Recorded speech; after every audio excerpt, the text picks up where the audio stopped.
It is Christmas 1941. For the people of Britain, it is the third Christmas of the war. A war of increasing hardship and deprivation. A war which had crystallized into a struggle for the survival of civilization. But Britain and the British Empire no longer oppose Nazism alone. America has been at war for less than 3 weeks. On December 7th, the Imperial Navy of Japan launched undeclared war with a massive attack upon the U.S. naval base at Pearl Harbor in Hawaii. Thousands die, and the U.S. battle fleet is destroyed. But America's carrier force escapes destruction, and in the coming year, the Japanese will regret their aggression. In the snows of midwinter, the Russian army begins its long, slow fight back with the first of a series of counterattacks that drive the invader back from the communist capital. All over the world, every worker, every machine strains to the utmost to provide the materials of war. In the battles of 1942, the struggle that encircles the earth will become greater and more destructive than ever before.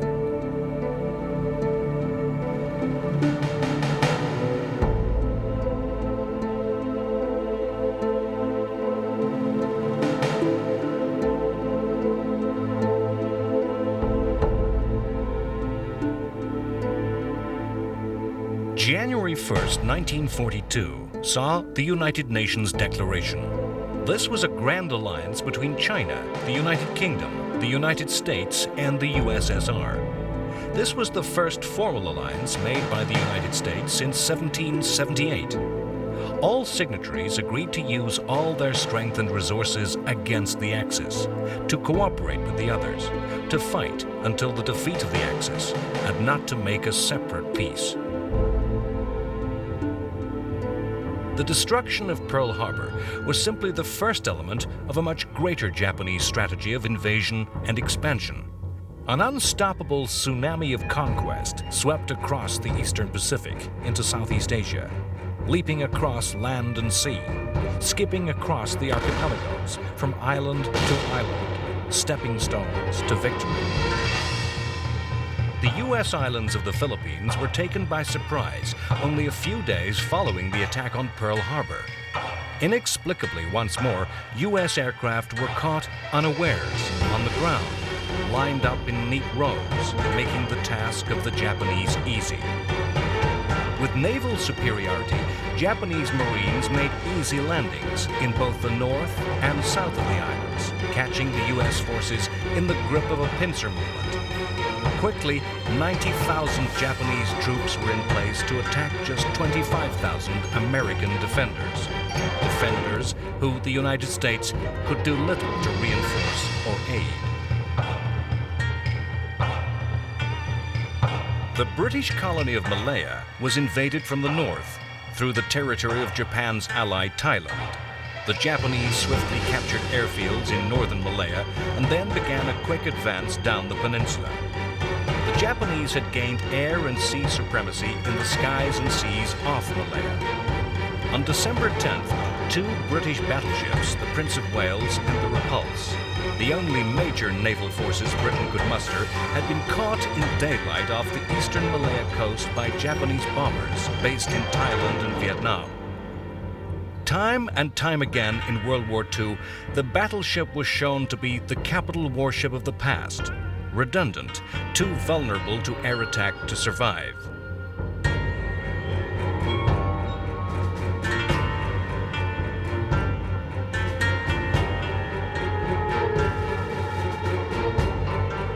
The 2 battleships were destroyed by a swarm of aircraft in just 2 hours.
Japanese wanted Malaya for its rich economic reserves, the tin mines, and the vast rubber plantations which were needed for Japan's war effort. The Japanese wanted to capture the giant British naval base on the southern tip of the Malay Peninsula on the island of Singapore, denying these facilities to their enemies, adding them as a base for further Japanese aggression. The Japanese advanced rapidly down the peninsula, capturing province after province. The British colony of Hong Kong was surrounded and besieged. Once again, the Japanese Air Force had destroyed the opposition swiftly at the start of the campaign, and then subjected the 8,000 defenders to constant bombing. 40,000 Japanese troops brought the British under constant pressure. In the expanse of the Pacific, conflict came to the distant archipelagos of tiny islands, lying astride the strategic routes of war. On December 10th, the island of Guam fell to Japanese invasion. It and other small islands were intended to be fortresses in a ring of defenses around Japan's new empire. On the same day, Wake Island, held by just 400 Marines and 1,000 construction workers, was attacked by Japanese warships and taken 12 days later. Still, the wave of expansion went on. On December 15th, Japanese armies had invaded the British colony of Burma. The Japanese were attempting to cut supply lines to their nationalist Chinese enemies and to use Burma as a base for attacks on British India. In the very wildest of Axis dreams, Japanese armies marching into India were then met by German armies, which had swept eastwards from southern Russia and North Africa via Arabia and Iran. The wave of Japanese success revealed inherent tensions within the Axis alliance. It was an alliance of necessity rather than ideology. Hitler commented, half in despair, "The Japanese are occupying all the islands. They will get Australia. The white race will disappear from these regions." Japan did seek to drive the white colonial powers from Asia, appealing over the heads of European imperial masters to the indigenous populations. The army that attacked Burma, a state which had been independent of British rule within living memory, contained thousands of Japanese-trained Burmese nationalists fighting for their country's liberation.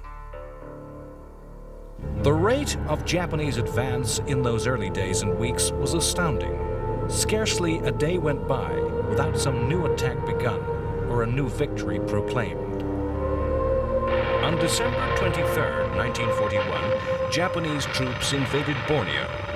The objective in Borneo, the British-controlled oil fields, again a crucial resource of war. On Christmas Day, Hong Kong fell. In a medieval move, the Japanese had cut the city's water supply. The new year brought no respite. On January 11th, the Dutch East Indies, modern-day Indonesia, was attacked by Japanese paratroopers. Again, the goal was oil reserves. On January 12th, the capital of Malaya, Kuala Lumpur, surrendered. In the Philippines, U.S. General Douglas MacArthur led a dogged defense of the Bataan Peninsula, into which the U.S. forces are gradually pinned by the Japanese. The morale amongst the U.S. forces is high, but MacArthur is told in secret that no relief column, no rescue fleet can be sent. Bataan has less than a month's starvation rations remaining.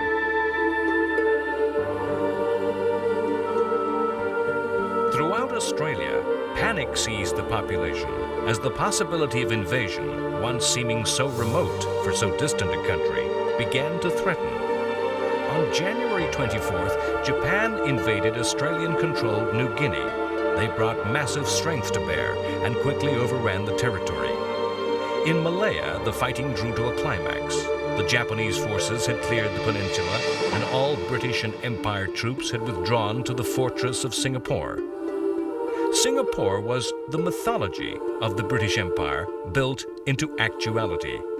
A trading city where Europeans could amass fortunes quickly. A center of maritime trade, a conduit for wealth. a huge naval base which harbored the ships of the Navy that bound the empire together with iron. That the British Empire was a maritime empire, one held together by a navy, was the downfall of Singapore. The assumption was that the city would be attacked by the navy of another European country. Singapore had mighty defenses, powerful guns, all pointed to the south, to the sea. The Japanese came from the north, over land. Winston Churchill saw the defense of Singapore in dramatic terms. He signaled to the British commanders, battle must be fought to the bitter end. Commander and senior officers should die with the troops. The honor of the British Empire is at stake. Despite sitting atop a massive arsenal of ammunition, 130,000 did surrender. The Japanese had cut water supplies and subjected the city to constant air bombardment. The lives of 1 million civilians were at risk. General Arthur Percival led the greatest surrender in British military history. 14,000 Australians, 16,000 British, and 32,000 Indian soldiers were marched into captivity.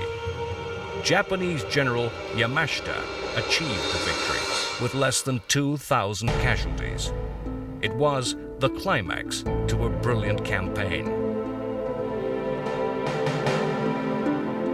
The Japanese cloaked their invasion in the language of anti-imperialism. Indeed, this produced a reaction from the British. Expressly against Churchill's wishes, the British government, under pressure from America, offered India the same status within the British Empire as Australia or Canada. The offer was made conditional upon Indian support for the war. Of the more than 32,000 Indians who surrendered to the Japanese at Singapore, many were to join the Indian National Army, led by Indian revolutionaries. The INA was to fight alongside the Japanese Army against the British Empire. The outbreak of war between America and Japan brought deep and profound changes for the Japanese American citizens of the United States. For those of the second generation, the Nisei, born and raised in the USA, the war was to be a major test of the degree to which these Americans were truly assimilated. In March 1942, more than 110,000 Japanese Americans living on the west coast of America were forced to move, abandoning businesses and homes. On February 10, 1942, the fear which had spread through Australian society was shown to have a basis in reality, not rumor. A powerful aircraft carrier force arrived in the waters off northern Australia and attacked the northern Australian city and port of Darwin. Once again, surprise was complete and Japanese losses limited to a single plane. The devastating raid, designed to disrupt any support that might have been given to resist the invasion of the Dutch East Indies, caused a general panic as military and civilians fled into the interior of the country. The East Indies were the richest territories in the Dutch colonial empire, a seventh of the income of the Netherlands economy coming from this one province. For Japan, the Dutch colony was a prize of great value. Besides oil and coal, the area produced rubber, nickel, and timber, and was important agriculturally as a major source of rice, sugar, and tea. The Japanese saw the need to seize the islands quickly before any scorched earth policy could be implemented and used maximum force possible, invading at many places simultaneously. As elsewhere in Asia, the Japanese invaders were at first welcomed by the native population as liberators, but soon they came to act as a replacement and harsher colonial regime. A combined Dutch, British, American, and Australian fleet attempted to intercept a Japanese invading fleet, but was completely destroyed. Following Pearl Harbor, President Franklin Roosevelt urged the U.S. command to find some way to retaliate, to strike back against the enemy. The balance of power in the Pacific immediately following Pearl Harbor meant that it would be difficult for an aircraft carrier to safely approach Japan, to come within a range at which carrier aircraft could strike. A daring and ingenious plan was formulated. 16 Army Air Force bombers were placed on board the aircraft carrier Hornet. Launched more than 700 miles from Tokyo, the bombers had the range to reach Japan. They could not return to the carrier and had instead to fly on to airfields in China. Single bombers attacked naval dockyards, and a force of 12 bombed Tokyo. The Doolittle Raid, as it came to be known, named after the Army Air Force colonel who planned and trained the volunteer crews, had an impact on the Japanese far over and above the material effect of the attacks. The raid on Tokyo killed just 50 people and damaged 100 houses, but no U.S. planes were lost over Japan. Some crew members who had to bail out over China were executed as war criminals by Japanese occupying forces. U.S. morale was raised by the news that something was being done. The raid's greatest effect was upon the Japanese high command and government. The military government had boasted that Japan would never be attacked. The shock of bombs falling so close to the emperor caused panicked overreaction, a surge of aggressive desire to bring the war to an end with victory. The 6 months to run wild in the Pacific that had been won by the attack on Pearl Harbor were nearing their end.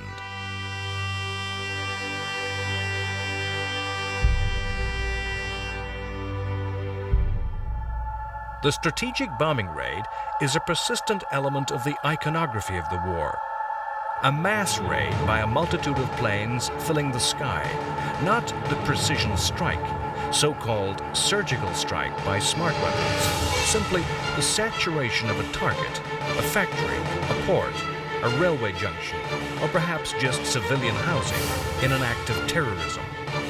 Attacks intended to intimidate, to cow, to cause panic, to simply render homeless vast numbers of the enemy's people.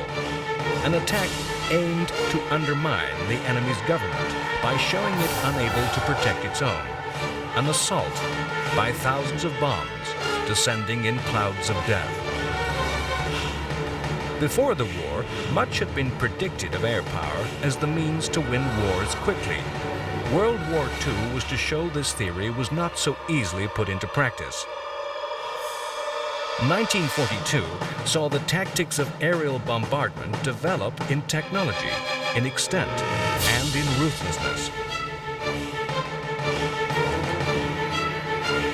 On March 29th, the RAF made an attack upon the German town of Lübeck, a town where factories made the engines for U-boats. Lübeck was also one of those small towns which adorn the continent of Europe, time capsules of architecture and of history, of living culture.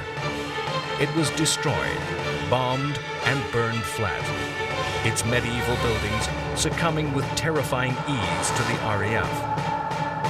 Nazi ideology was a theory of history that valued culture. In fury at the destruction of the German town, the German leadership ordered revenge.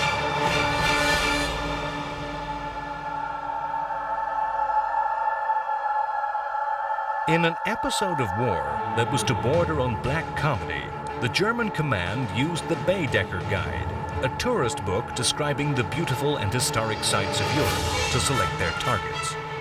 A series of raids were made against targets of nothing more than cultural value. The raids were not large, not particularly devastating. But the Baedeker Blitz, as it came to be known, was a further abandonment of the old-fashioned rules of war, what one side could and could not perpetrate against the other. After the fall of France, there were very few ways in which Britain could strike back at Germany. The bomber offensive was one of the few initiatives Britain could take. The lessons of the Battle of Britain and the Blitz seemed to show daytime raids simply too costly to both crews and aircraft. high losses meant that the attacks were switched to the night, where darkness gave such protection to the attacker that losses were minimized. The darkness also meant that attacks on a target as comparatively small as, say, an individual factory were impossible.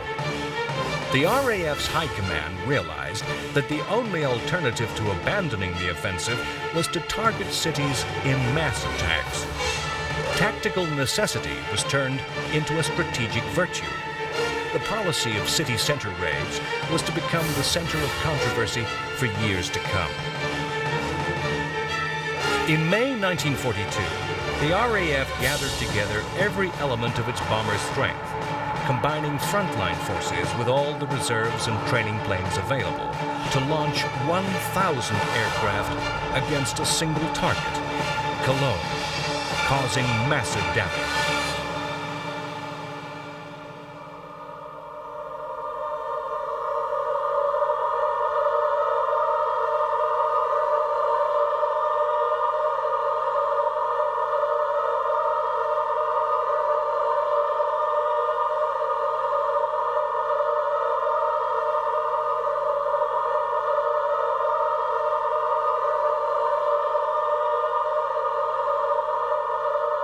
The successes of the first 1,000 plane attacks was not repeated, as the concentration on one target meant that defense could similarly be concentrated.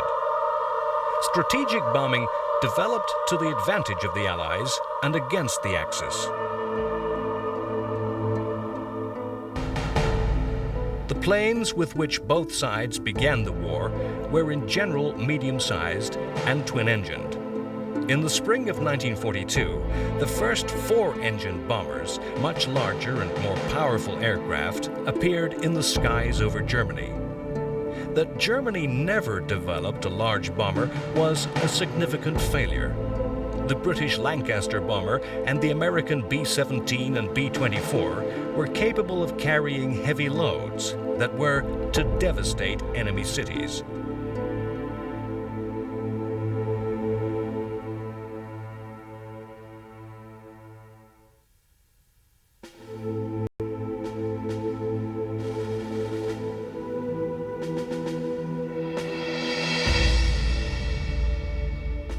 The prisoner of war is a constantly recurring figure in the mythology of World War II. The POW camp, a fertile ground for the imagination of the professional storyteller, with tales of endurance and sacrifice, plus incredible, impossible ingenuity.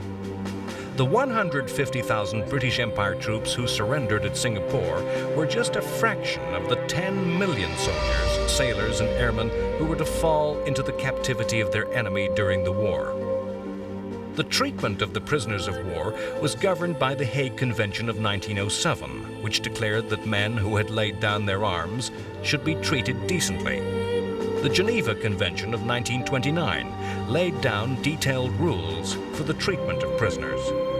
Under the convention, the POW was to be removed from the battlefield as soon as possible, if wounded, treated, fed, and housed to the same standard as the captor country's own soldiers, allowed to correspond with their families, and famously entitled to refuse all information except name, rank, and number. The conditions of POWs were to be inspected by the International Red Cross. If captured escaping, a POW was to suffer no more than a month's solitary confinement, the legendary 30 days in the cooler. The Geneva Convention was not acknowledged by either Japan or the Soviet Union. Stalinist communism refused to accept that any Soviet soldier would surrender. Historically, the capture of an officer was a cause of dishonor. But by the time of World War II, the nature of war, the huge scale of fighting, the advent of air forces had caused a realization that capture might befall even the most honorable. No one foresaw the scale of the POW problem that was to arise in World War II. So utter was the collapse of Poland and France that Germany found itself with more than 2 million POWs by 1940. All sides in the war lost large numbers. 5 million Soviet soldiers were captured. Italians surrendered to the British in vast numbers. The fates which befell the prisoners of different armies varied widely. The Waffen-SS, the armed SS specialist units drawn from fanatical Nazis, rarely gave or asked for quarter. In some areas of Germany, British and American aircrew were lynched in mob vengeance. Soviet prisoners falling into German hands were treated with what amounted to savagery. Nearly 80% died in captivity. The Germans claimed not to be bound by the Geneva Convention, as the USSR had not signed. Russian officers were shot. Ordinary soldiers were left without food or shelter. Nazi racial theory held that Anglo-Saxons, British and Americans, were Aryan and deserving of respect. Slav soldiers were believed subhuman. In Asia, a different regime prevailed. The Japanese regarded surrender as irredeemable dishonor.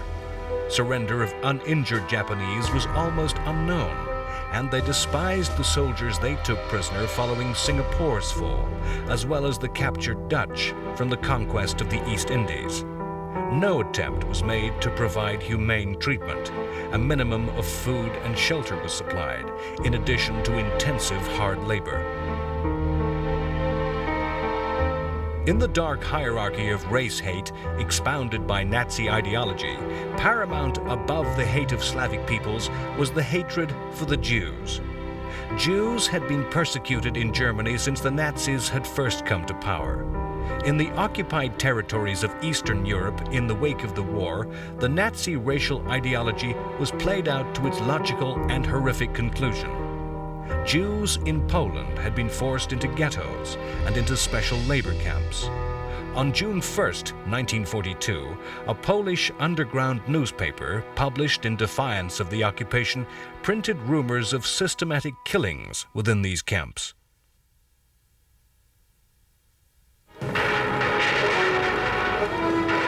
Stalin thought the Germans would once more attack Moscow. Instead, Hitler aimed at the destruction of Soviet troops and the capture of the southern Russian industrial region, including the vital strategic resource of the Caucasus oil fields. In a renewed offensive, German armies swept south. Once again, vast advances were made, huge numbers of prisoners taken. Whole Russian armies fled en route. German attacks advanced through fleeing Russians, running in panic. Russian soldiers ordered to attack simply got out of their tanks and ran. For the first and only time in the war, Stalin ordered a strategic retreat. The key point for this campaign was the city of Stalingrad. The capture of this city on a major bend of the River Don would give the Germans a powerful strategic position, thrusting down southwards to dominate and roll up all of southern Russia, or to stab northwards at Moscow. Stalin had been a political commissar during the Russian Civil War in the 1920s. He had been stationed at the city that now bore his name and appreciated the importance of the city.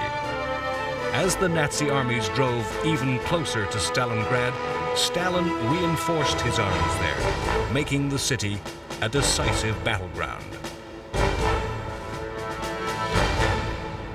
With the entry of the United States into the war, the Battle of the Atlantic, the war of supply fought against German U-boats, assumed even greater importance.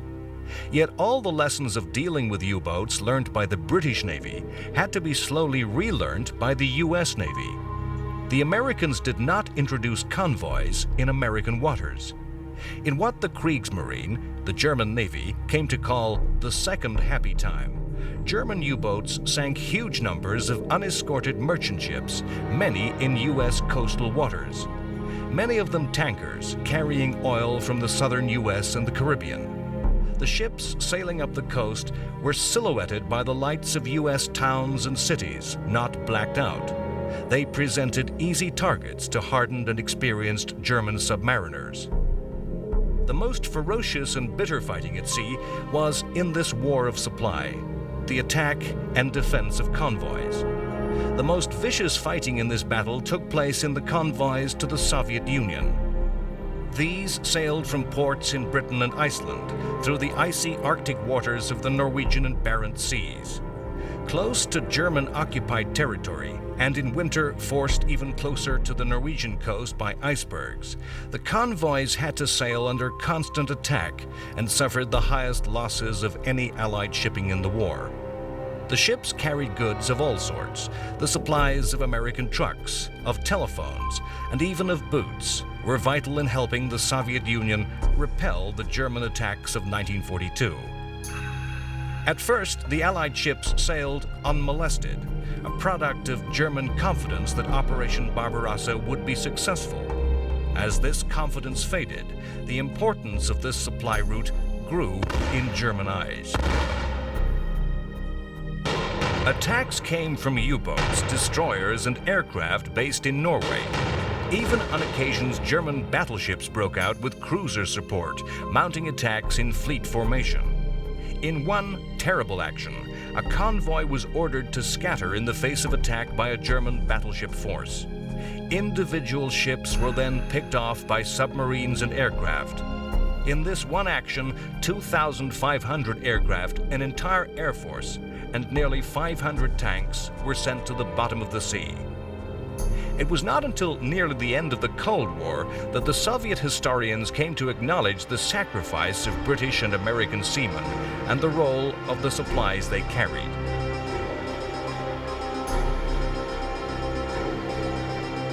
The British admirals pleaded that the convoys were expensive in manpower and shipping.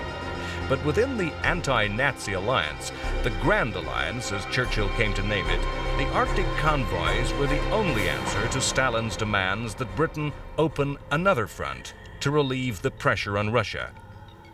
Within the alliance, Churchill was under great pressure to act. The Americans underestimated the resources and general difficulty of acting against Nazi Germany. British communists, under orders from Moscow, switched from preaching defeatism to demanding that Britain act in the West. Churchill always preferred the indirect strategy and wanted to defeat the Axis in North Africa and then spread the war to Italy, attacking what he called the soft underbelly of the Axis.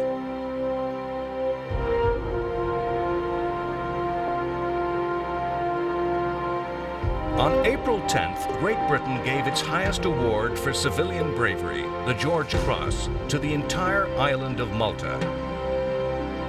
No part of British territory throughout the entire war endured such regular and heavy attacks as the Mediterranean colony. In the first 4 months of 1942, Malta had suffered no less than 1,000 air attacks. The civilian population became a nation of cave dwellers, digging deep into the island's limestone. The constant air attacks were just part of a siege which the Axis extended around Malta. The planes flew from Sicily, a mere 160 kilometers across the sea. They bombarded the island itself and any shipping that attempted to bring supplies to the beleaguered defenders.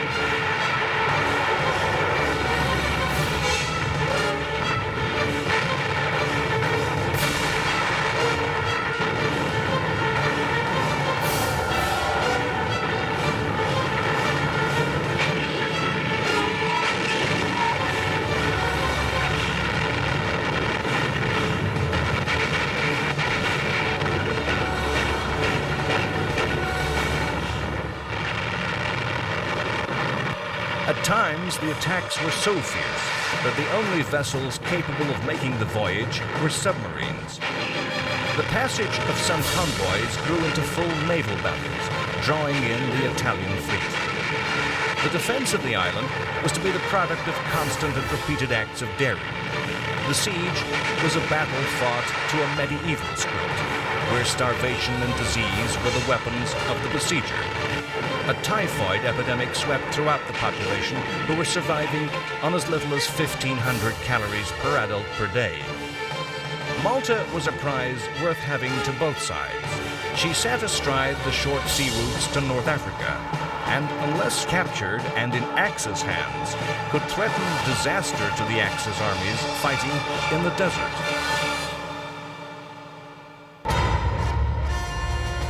In North Africa, new supplies had enabled Germany's Africa Corps to bounce back from a British offensive of the previous year.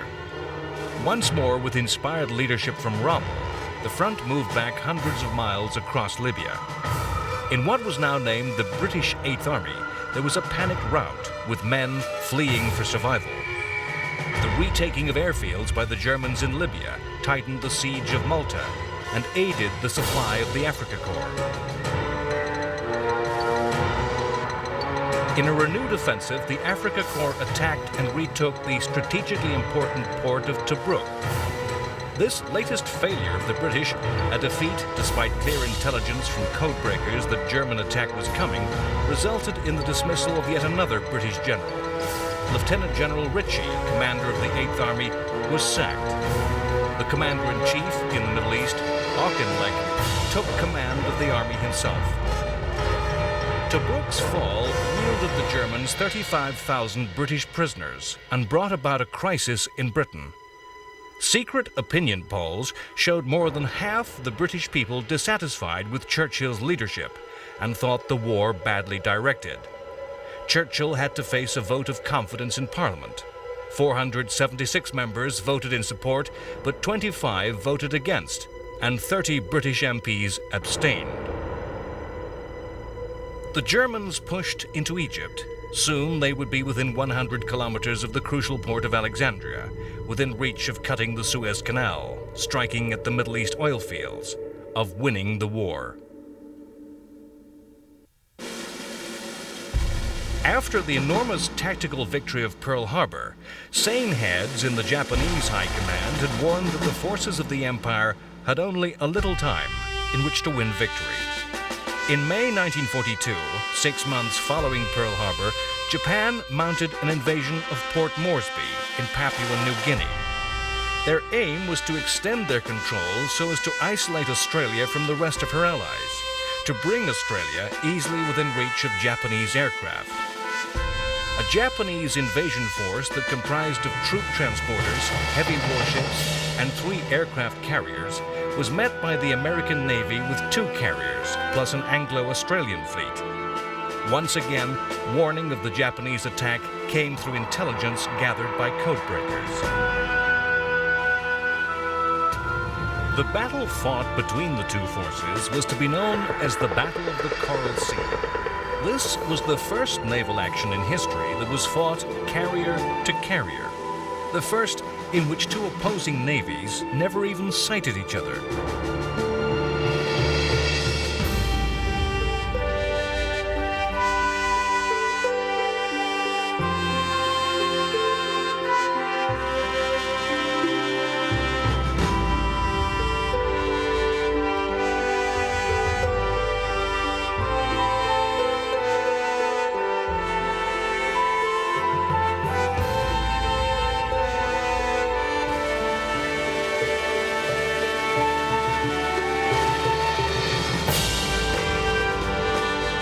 Fighting that lasted 4 days, the 2 sides fought to a stalemate.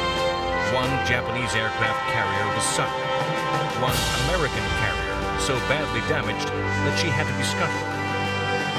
Of the 2 other Japanese carriers, one lost so many aircraft her strike power was heavily depleted.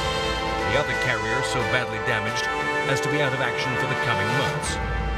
Once again, the battle was a tactical success for Japan, but a strategic failure. New Guinea was not conquered, and the strategic goal to threaten Australia unattained.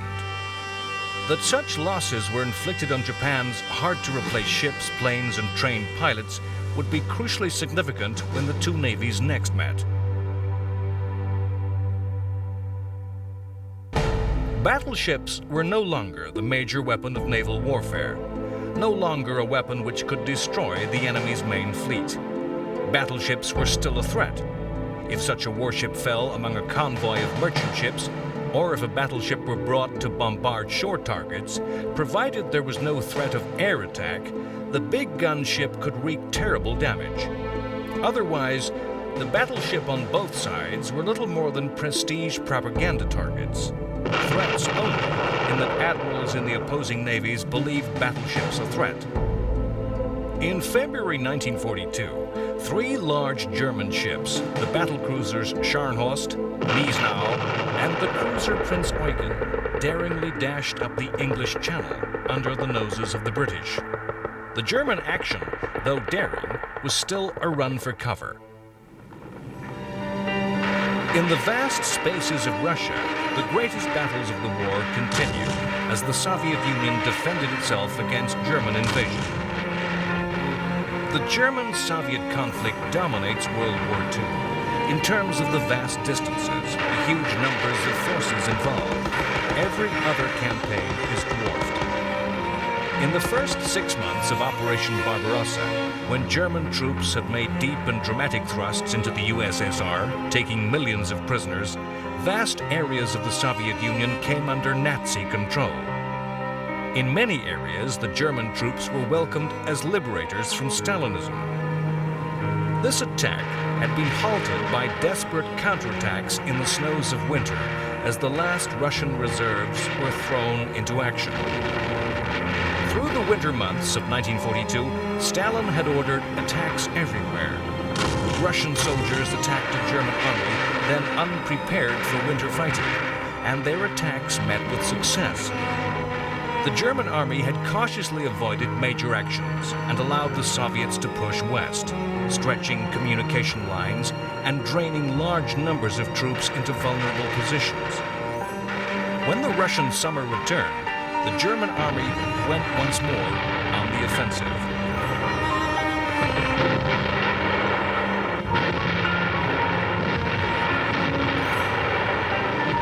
The mathematics of the war were shifting slowly against the Germans. In early summer, the Red Army had 5.5 million soldiers deployed.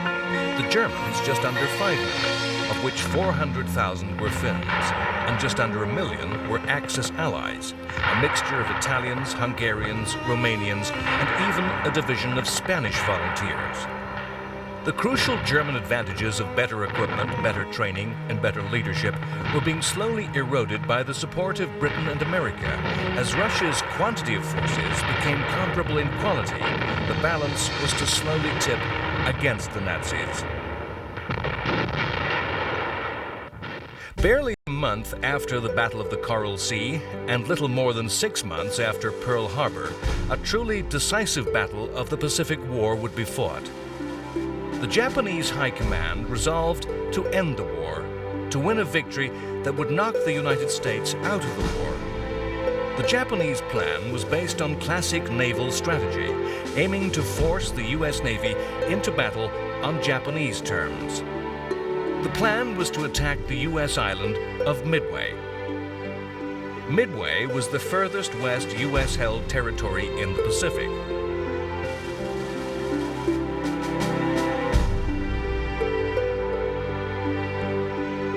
The attack would lure the U.S. Pacific Fleet into a battle which would bring about its destruction. Japanese Admiral Yamamoto planned to make the Americans weaken their defenses by making a feint towards the American Aleutian Islands, far to the north. Yamamoto believed that following this victory, the invasion and Japanese occupation of Hawaii would follow. This, in turn, would enable the Japanese Navy to drive the U.S. fleet from the ocean, even for Japanese forces to directly threaten the west coast of the continental United States. America would, as a result, sue for peace. The Japanese admiral's plan involved the concentration of a massive fleet, 145 ships strong. Once again, the work of the codebreaker was to be crucial. The breaking of the Japanese codes revealed that the Aleutian attack was a sham, and Midway the real target. The American Navy was therefore able to concentrate its defenses. Nevertheless, the material advantage lay with the Japanese, 4 carriers to the U.S. Navy's 3, 261 planes of the highest quality against a mixed bag of 230 U.S. aircraft. The Japanese force also contained 5 heavily armed, powerful battleships. The Japanese made several errors, which were to have a disastrous outcome. Photo reconnaissance of Pearl Harbor, which would have shown the base empty, was cancelled. A screen of submarines was deployed to the east of Midway Island, too late, after the U.S. fleet had already passed through. Yamamoto expected his powerful fleet of 4 carriers to easily take the island. He expected then a weak, divided enemy, diverted by his northern dummy attack. Instead, he was entering a battle where the initiative, the surprise, actually lay with the United States Navy. The heart of the Japanese Navy, the aircraft carriers, supported by a small fleet of both smaller warships and battleships with invasion forces aboard, sailed for Midway. The Japanese plan was complex and intricate, yet lacked in crucial details.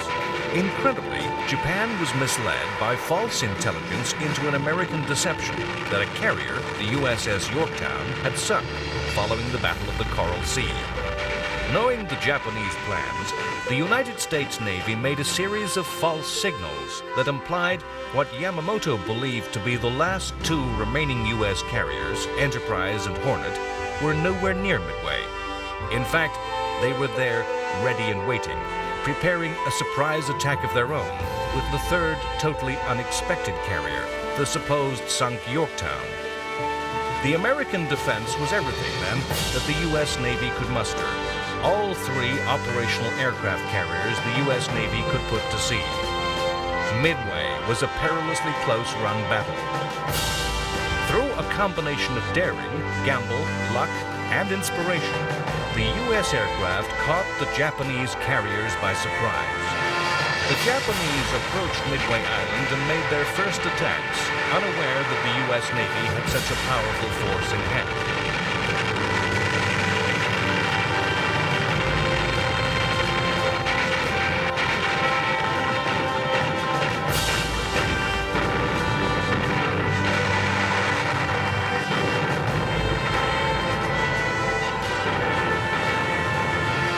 Fortune and daring by the United States admirals, overconfidence by the Japanese commanders, resulted in the Japanese carriers caught with their planes on deck, refueling and rearming. American bombers made a series of devastating attacks. 3 Japanese carriers were destroyed in minutes. The 4th carrier attacked and severely damaged a U.S. carrier before herself being destroyed in another American attack. The U.S. Navy had torn the heart from its opponent. Never again would Japan be able to fight with a numerical advantage over the Americans. The war between America and Japan was only 6 months old. It still had over 3 years to run. Yet, already, it could be said to be moving to the endgame. The Battle of Midway was a decisive day in the Pacific War. Within the space of hours, the balance of power had shifted against the Japanese. American industry could easily replace the lost aircraft and the lost ships, but Japan could not. Its force of skilled pilots and crews were lost to a man. Japan would never regain the initiative. The long march to defeat and surrender for Japan had begun.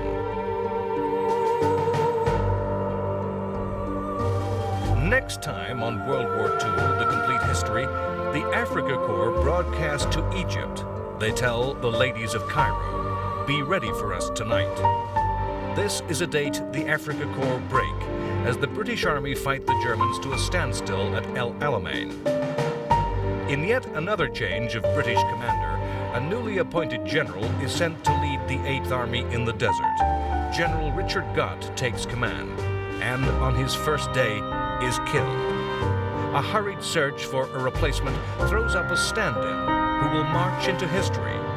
The second choice, General Bernard Montgomery, steps in to lead the British Empire forces and creates a legend to match that of his opponent, Erwin Rommel. The day after Montgomery takes command, the German army comes before Stalingrad and the decisive battle of the European War begins. In the West, British and Canadian forces carried the war to the Germans as a powerful raid is mounted on Dieppe. It is a defeat for the Allies, but vital lessons are learnt. Montgomery shatters the myth of Rommel at the Second Battle of El Alamein. It's a stunning victory which Churchill calls the end of the beginning. America goes on the offensive. Guadalcanal is recaptured from the Japanese. American forces land in North Africa and meet an army of the Third Reich for the first time. The skies of Germany begin to fill with the planes of the United States Air Force. At a meeting of Roosevelt and Churchill, the ultimate war aim is spelled out to Nazism. It is to be unconditional surrender.